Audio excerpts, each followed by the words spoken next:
Hey guys, looks like Crow decided to do a two-parter today on that hot mic.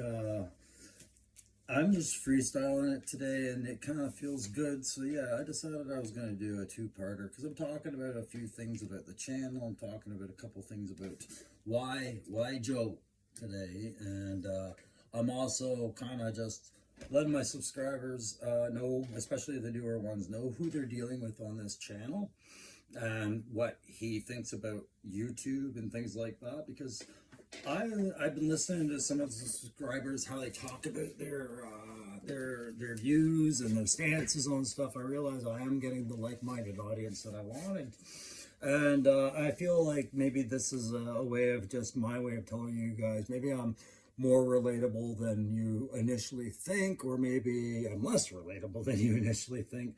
Maybe it's interesting, or maybe not. I have no idea. But one thing I've learned more recently is the things that I assume people think or feel about something, or the way that they perceive them, is not often the way they are. It's often more positive than what I'm thinking it is. So I just put this stuff out there. So on this one, I'm going to tell you a little bit more about why I chose to collect G.I. Joe Classified and make a big deal about that over anything else that I connected to in my childhood as far as collecting. Remember, I talked about hockey cards and comics most dominantly. Why did I choose to come back to Joe, and why am I focusing so heavily on my connections and perspectives on that? And I'll talk a little bit about being a retired soldier with I mean, you guys know by this point how much I talk about the ADHD, and I do a separate thing about that, and I'm not trying to push that in there. But it does affect the guy you're looking at, that you're talking about and hearing things about Joe with, right? When I do a review or when I talk about what's going on. But I'll also talk a little bit about that PTSD, because I think I got a different angle on PTSD than you hear from most guys when they do talk about it. And it's not something I talk about a lot, and it's not, you know me, I will talk about it in a positive sense, not in the negative sense, because that's how I try to look at everything. And I talk about things like performance and how important they are to us. But yeah, I'll talk about that. What else? Critical thinking. Yeah, that all ties into it. But I'm also going to go through my list of, I'm going to continue on with what I was doing in the last video, which is why I made this a two-parter. I'm going to talk about basically why YouTube is my forum right now that I'm tackling. Some advice to some guys that are thinking about starting their own YouTube might come out of this. And more importantly, I'm going to go through the guys I subscribe, and there's a few of them I'm going to give you that I won't talk about just because it's not relevant right now to Joe at all. But there's a few that I'll talk about and why I'm subscribed to them and what my thoughts are on them. And I'm fully aware that some of the guys that I subscribe to, and especially the ones that I'm trying to get an open dialogue with, that I've reached out to, you know, it's great when somebody you subscribe to is actually having a dialogue with you, because you have this insight sometimes that they can lend you. You know that they've been where you are, right? So I subscribe to these guys who I reach out to and why, but also who I don't and why I don't, right? And just, I'm well aware that some of the guys I subscribe to and reach out to don't like or aren't necessarily in line with some of the other ones I do. And I'll tell you why that doesn't matter to me, and why it shouldn't matter to anybody, in my opinion. And then we'll see where it goes. But first, a quick shout out, 2 new subscribers that finally showed up on my phone scroll. That maybe one has been with us for a little while, because I think I've talked to him in the comments. But big shout out to Transformer 4777777, and Byron. I'm not going to put last names on here, but Byron, welcome to the channel. I think you just subscribed shortly, like a moment or two ago before I started filming. So welcome to the channel. I hope you find some stuff that you find worthwhile in the content. So let's start off with talking about performance. That you guys see me, I'm looking at this piece of paper to remind myself of all the things I want to talk to, right? Because unmedicated, I kind of need this. Guys with ADHD need, to break tasks down in small steps. And sometimes their short-term memory is really affected by it, and they have to put down stuff like this. Get used to seeing these around me sometimes, if you're not already. It's nothing I would try and hide in the background or disguise from you guys. You see how easily distracted I can get. Sometimes I'm sitting there thinking about what I want to talk about in a hot mic episode, or on a review when I've looked at a figure and I have something really good, and I think I'll remember to mention it when we get to that part. And then I film and I put it up there, and I realize I never even touched on it, right? And so that's something I'm very used to. It was problematic throughout my career. I talk about this stuff on Spinning Compass, but with this channel, you'll see this from time to time. This is an example of a performer I had to use and field adapt so I could keep this in my turret when I was learning how to be a crew commander for an armored fighting vehicle back in the day, right? Like, it's not like it's the easiest shit to remember, man. We have to remember all sorts of crap and safety and codes and names and places and grids and technical crap out your ears, right? And a guy like me struggles with that, so you have to break that down in steps. And it's something I've been trying to apply to the channel. Is the way I passed those courses was the wise course staff, and I wish I remembered the guy's name. I don't. Once said to me, when you have a problem passing these courses, and there's just too much stuff that you have to work on at once, you gotta break it down to 3 key things, and then pick an order you're going to tackle those 3 key things, and then throw everything into the first one and fix it, right? You throw everything in the first one, fix it, now it's off the plate. Then you tackle 2 and 3, because the other ones weren't as important. You got to get the big ones fixed for the other ones to eventually they'll solve themselves. You don't even have to prioritize them, right? That was the effect of a learning process like that. When he explained it to me from that perspective, just like everything else, a new perspective helped me understand. So then I made my own performance so I would get through things. So you'll see stuff like that, and you'll see me stage things like this to remind myself to talk about stuff like that. This is here to remind me to tell you guys that I am the crusty old crow. This is the Tactical Perspective Hot Mic, and this is the second part of December 12th. There you go. And he's also there to remind me that, you guys are watching. I am a person, I am my own product. I sell myself to you. Not in hopes that you buy it, but just that I'm being transparent, all right, about who I am. So I'll talk about the PTSD stuff first, so I can clear the table as we go. The PTSD stuff, how does it tie in? Well, most soldiers won't like to talk openly with strangers about their PTSD. They have a hard enough time talking to their friends and family about it, or a psychologist.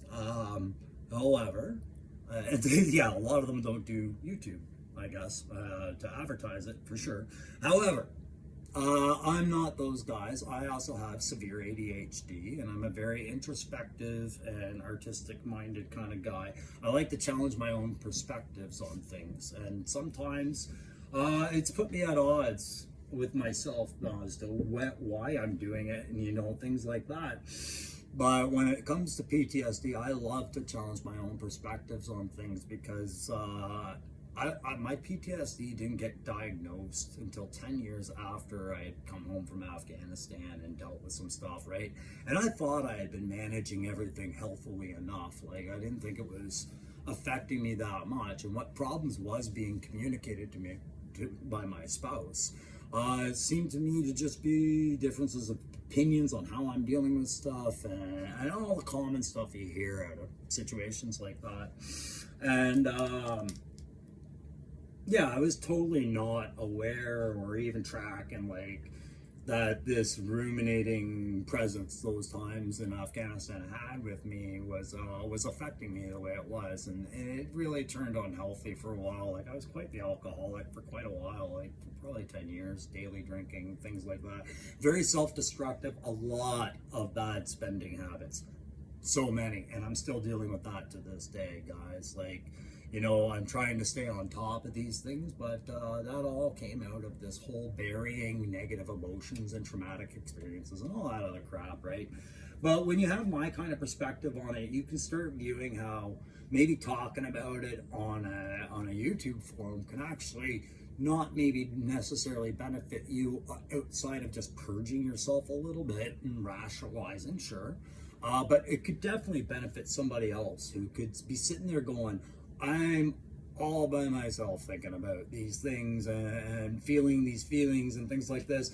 And then you watch something random and realize just how common all these perspectives can be, right? Or how, you know, if you've ever thought this way and thought no one else thinks this way, you're like, oh my God, a guy who does that thinks that. Yeah, okay, maybe we're all similar in our mindset. So I try to get in front of my PTSD more than let it drag anything down. Where it drags me down, it drags me down. I'll live with it. I've sought help for it, and I'll seek more help for it. You know, like I'm not afraid of going through the health systems, and we get that stuff. And that's a little bit more than what I want to talk about, but it's funny, you know, like, do my medals mean anything to me? You guys see, I leave them lying around. I don't have them. A lot of veterans have them in the frame and the display in the case with their flags and everything like that. Absolutely, my medals mean a lot to me. They're precious to me, right?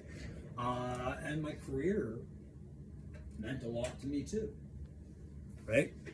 But it meant good and bad things, just like those medals did, right? And when I look at Joe and all of that, I get inspired to tie my life into that. In that, it's just like that. And like I said in the last episode, or the part 1 earlier, it's that whole before you knew the truth about everything, right? So I find that something worth almost hyper focusing in, and that's one of the side effects of ADHD is you can hyper focus in on a feeling, a thought, or a memory, and things like this, an emotion, a negative response from something. You can hyper focus, and I find if I'm going to hyper focus on something that is a negative aspect I'm seeing, like PTSD or ADHD, then I'm going to hyper focus on the stuff that I'm not paying better attention to, like the positive sides of it. It's easy to dwell on all the negative sides of it, but if you shift it all to the positive sides of it, part of it is just say display the negative sides, right? So you guys see that with the PTSD and things like that. No, Joe doesn't trigger any negative feelings. I won't allow it. Why would I? It's my childhood, happier times, right? But a military toy, you know, like that is something in today's market as a toy manufacturer is something they have to manage delicately. And that's another perspective that I with my ADHD and just the way my military experience goes is you guys hear me talk a lot about if I worked for Hasbro, or if I was sitting in the boardroom at Hasbro right now, or I was part of the planning team for Hasbro. I say that a lot because I find that's what I picture a lot of when I'm trying to think about this subject of G.I. Joe, things that I think are valuable tidbits to talk about or maybe put a little focus on. That's why I did this. Things like that. But yeah, a lot of my perspectives comes a lot of the times from either my own impressions of what I see about the figures and the things that they're doing, or what I hear from other channels that I'm subscribed to and other perspectives that those guys are there. That's why I subscribe to them. I think about that. And then I sometimes think about, you know, what Hasbro has to deal with in terms of satisfying shareholders and stakeholders in their company, what their line cannot cross as far as you know, social political lines and things like that. Like when we talk about October Guard, I mentioned that in another video. I've mentioned it in a few, right? The big stigma attached to October Guard right now is that they're Russian, right? And it's not necessarily the truth. Yeah, I think that some of them were Russian, but some of them came from other outlying regions. But because they're the October Guard, right now you could see a hesitance to put them out based on the current geopolitical climate and the things that are going on in Russia, right? And so I like to shift my perspective around, going, okay, well, what are they saying about that in the boardroom? Do they think their company or the entire concept of a toy company needs to step outside of politics and the how far into real life and modernization does G.I. Joe Classified need to be, right? That's my big thing. It doesn't need to go that far. At some point, you need to remember who you're appealing to, and you're appealing to an inner child somewhere, right? Yeah, you're going to hear from box collectors and guys who aren't actually attached to the toys, that just collect them and only collect them because they think they're going to be worth things and like that. And yeah, whatever. Maybe they don't fall under what I'm saying. That's fine. They're probably not watching my channel anyway, so who gives a fuck? But the guys that are forming attachments and stuff like that, I think, yeah, I think a place like the October Guard, they definitely have a place in our toy collections, right? Because they aren't Vladimir Putin and his decision to invade Ukraine. They are fictitious characters that were made up to satisfy something when we were looking at a Joe toy, right? So I think that's enough examples of how I look at my PTSD, ADHD, and tie into these perspectives, right? So what else do I look at when I look at Hasbro? Like I said, I talk about their limitations and constraints, the boundaries that are put up there by shareholders and stakeholders in their company. I look at strategies they're using to release market lines. The boxes are very relevant. All box art is relevant. All the Hasbro release stuff is relevant. And then it's put out there, and this is where we are different now. Now we have YouTube. Before, fans and collectors could do this. All we could do was gather in our friendly local stores and gather and talk about it, or go to a convention and do all this, right? And to actually interact with subject matter experts, as I like to call them, was very difficult. But on YouTube, now we're in an area where these subject matter experts are more available to us, right? Like they're the guys who are watching, they're talking, you're subscribed to them, and you're learning that their opinions and views have merit, you're connecting to them and things like that. So I do feel like I have something to offer on that, but I've got a lot of influences here that I'm watching on YouTube. And again, I'm talking to the guys that are thinking about what they want to do about YouTube, because I'm surprised as shit at what I'm doing about YouTube, quite honestly. I did not ever foresee that I would ever seek a place doing this, but I see the values of it, and I see where it can be harnessed to do good things. I want to do good things for veterans who identify with the G.I. Joe line and give them fun things to talk about, or just even guys my age, not necessarily veterans, but I give them a veteran perspective. I want to give my perspective to the subject of ADHD and how that actually looks, what that actually is like to go through for someone, especially when they never knew it was there till recently, right? That's how passionate I get about it. That's how I want to use YouTube. So I'm going to go through some guys I follow on YouTube and tell you how I see them and why I like or what I, you know me, I'm always going to talk positively and what it is about them that I see, right? So Viper Island, you guys hear me talk about Viper Island, Liam and Dex. I just watched their thing just now on them forecasting what's going to come out for Iron Grenadiers and stuff, and I enjoy stuff like that. I do understand some of the criticisms that come to Viper Island from other guys I subscribe to, or other comments from other sites. I do understand what they look like amongst other options in the community, and I understand, like, they do like to predict things in the line, and when they're correct or when they get it right, they do praise themselves. And I don't have a negative view on that. I think that's just one way of going about it. That's enjoying your own channel, in my view, right? And I think you're entitled to enjoy your own channel. Yeah, some people might say they might say they're selling their shows to Hasbro or something or anything, whatever the gossip is. I don't care. I really don't. What I see in these guys is I see a father and son duel sometimes when they do their fans first, enjoying their subject matter. I enjoy that. And of course, you guys know me, being a soldier and a Canadian. They're Canadian, so of course I'm going to talk to them. I'm going to reach out to them. I'm going to say things like, Liam, Dax, love your show. I'm going to pull information out of them because I'm watching them regularly, because I like how they format it. They're not like me. They spend hours structuring their show using graphics, flashes. They get a lot of support from their subscriber base. They do mail-ins where people send them stuff and they open it, and it's these amazing things. Like today they opened up Crimson Strike Team, which I have, and I really enjoyed seeing what their first impressions were, and hearing their responses. And I put things in the comments that were relevant to what they were going through when they opened this really cool deluxe set, right? They also got tripwire. I was so jealous. I was like, mine didn't come with tripwire, son of a bitch. And they aren't even fans of it. No, I'm kidding. No, tripwire changed some of their opinion because they're a lot like me. They'll tell you what they think they're going to like or dislike about a figure before they get it.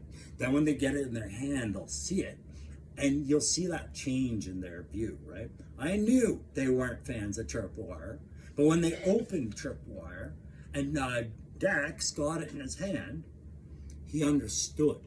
That's what the figure's got going for it.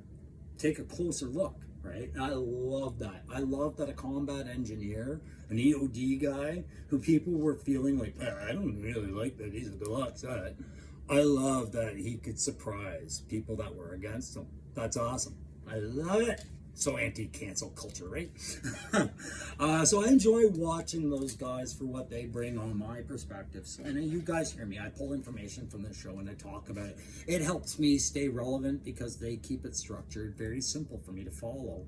And they do it in quick, short episodes. Not like me, I do everything long, right? Who else do I follow?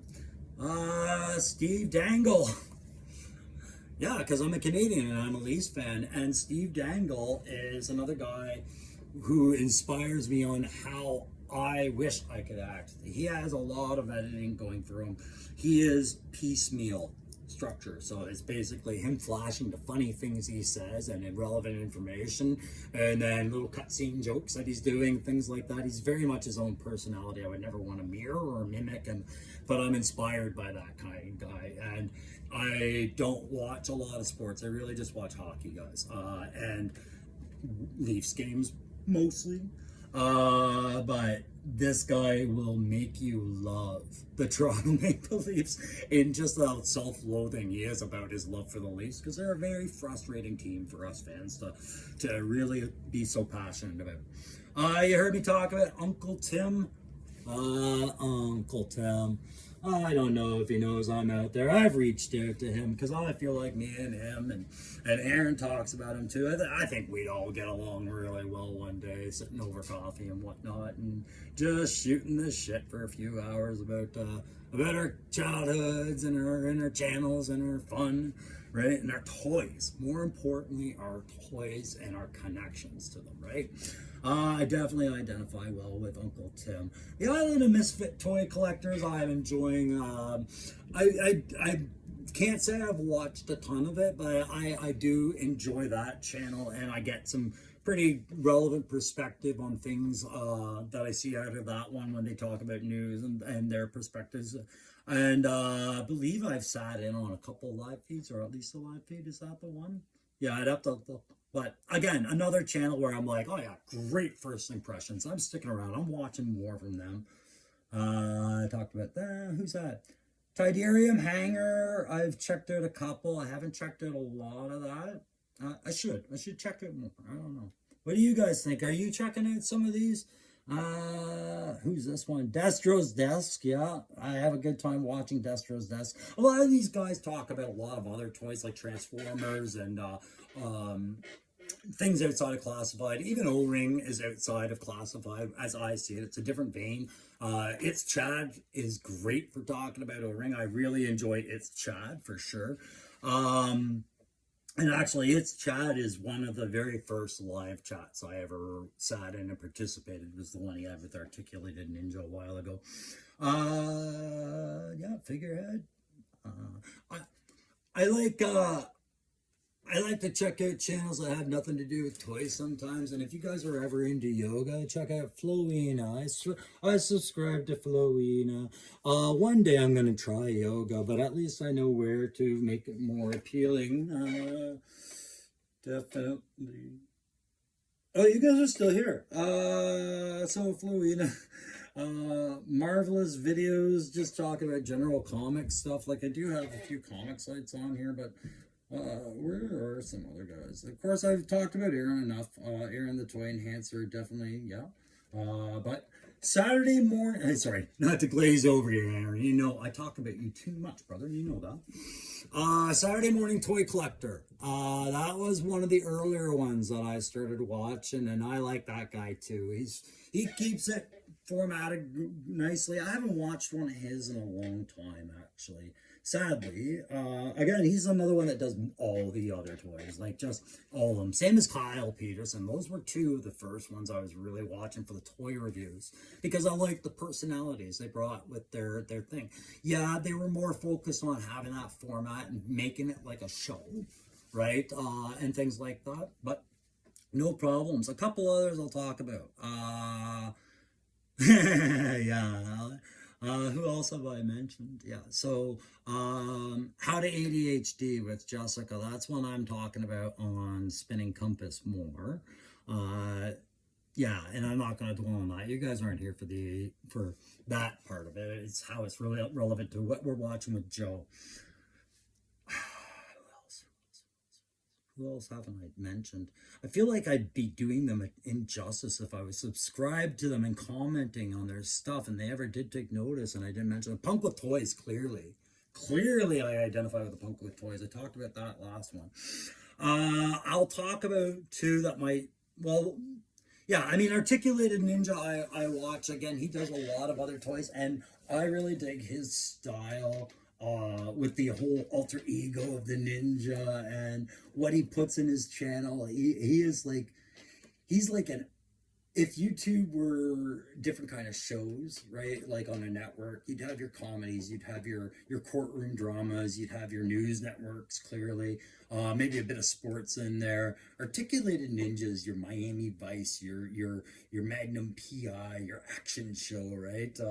That's how I view him. He's bold. I like him. He's bold, and yeah, and unapologetic is another word for him that I like as well, right? Like, man, if people aren't going to agree with you, that's fine, but don't ever fold under that. Just, that was your opinion. You shared it. Okay, now what?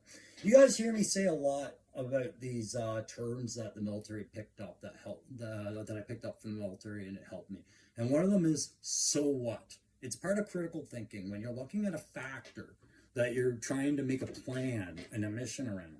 And you look at these factors that you have to consider, like what the enemy's armed with, what their troop dispositions are, areas on the map that they're suspected and known, what's their likely thing. You come across a question we keep repeating over and over. It's so what?